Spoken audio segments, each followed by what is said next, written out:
The legend of King Arthur is one of the most famous stories in English folklore, but it's a mix of history and fantasy that's been told and retold over centuries. The basics of the story start with a young boy named Arthur, who supposedly became the King of Britain. His story is filled with magical events, heroic deeds, and mysterious characters that make it unforgettable. According to the legend, Arthur was the son of King Uther Pendragon, but after Uther's death, the kingdom was thrown into chaos because no one knew Arthur was his son. To find the next rightful king, a wizard named Merlin set up a test. A magical sword was placed in a stone, and it was said that only the true king could pull it out. When Arthur tried, he succeeded, proving that he was the chosen king. This scene of Arthur pulling the sword from the stone is one of the most famous parts of the legend. As king, Arthur gathered a group of noble knights to help protect the kingdom. These knights met at a special round table, which symbolized equality. No one sat at the head of the table, not even Arthur, showing that all the knights were equal.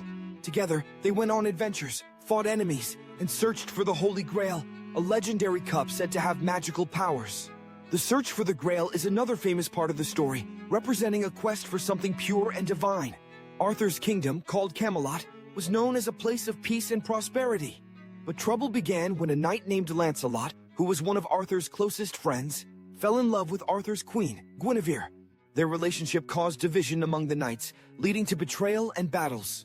This love triangle between Arthur, Guinevere, and Lancelot eventually contributed to the downfall of Camelot. Another key part of the legend is Arthur's sword, Excalibur.